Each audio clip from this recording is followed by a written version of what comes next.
সে খারাপ এলাকা, কিন্তু সে এলাকায় গেলে পর্যটন মুক্ত হয়ে যায়। আমাদের এলাকায় যে রিসোর্স আছে এটা মনে হয় টেকসই বেড়িবাঁধ, কনক্রিট বেড়িবাঁধ, যেটা বেড়িবাঁধ তো বিভিন্ন বোঝায়, মাটির বেড়িবাঁধ দিলে আজকে দিবেন আর এক জোয়ারে ভেঙে যাবে, কিন্তু সরকার যদি কনক্রিটের টেকসই বেড়িবাঁধ হয়ে এখান থেকে direct Khulna roads and highway করে দেয় এবং পর্যটন করে দেয়, এ এলাকার লোকেরও কর্মসংস্থান হবে। এ এলাকার আমাদের যে সাদা সোনা খ্যাত যে চিংড়ি চাষ হয়, এখানে আপনারা যেমন আজ হচ্ছে কি নিজেদের দায়িত্বে চলে আসছেন, এই নতুন সমস্যা যেটা বলতেছেন এখন, এই বিষয়ে আপনারা করণীয় কিছু উপস্থিতভাবে ভাবছেন?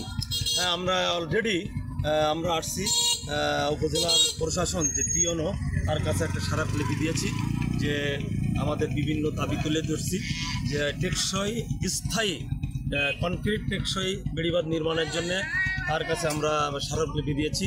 এই অনুলিপি হিসেবে প্রধান উপদেষ্টা, পানি সম্পদ মন্ত্রণালয়ের উপদেষ্টা এবং জেলা প্রশাসক পরে অনুলিপি দিয়ে আমরা একটা ওনার দরখাস্ত করছি। উনি বলছে এটা আমরা সিগনেচার করে আমরা যাচাই পর্যবেক্ষণ করে এটা আমরা সচিবালয়ে পাঠাবো, যেন গভর্নমেন্ট দ্রুতের ব্যবস্থা নেয়। অলরেডি এটা আজকে আমরা জমা দিয়ে আসছি।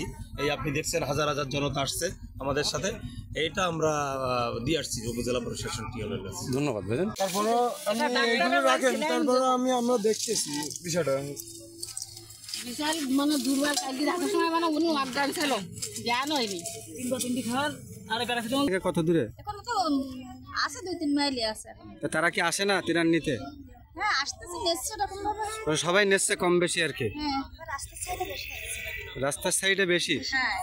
ও মানে এই যে রাস্তার সাইডে আমরা যেখানে দিচ্ছে। আর ভিতরে কম আসছে। ও আচ্ছা। মোহাম্মদ আব্দুল মজিদ বাসা কোথায়? একটু ভিতরে ভেঙে গেছে, তো এই বন্যায় কি পরিমাণ ক্ষয়ক্ষতি হয়েছে? অনেক ক্ষতি হয়েছে।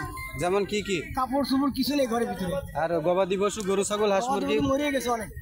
ত্রাণ পাচ্ছেন ঠিক মতো? হ্যাঁ, কম বেশি পাচ্ছে, তবে ওই মাথা আর ওই মাথা বেশি পাচ্ছে, এই মাথা এই জায়গায় কম পাচ্ছে। বাচ্চা আছে না?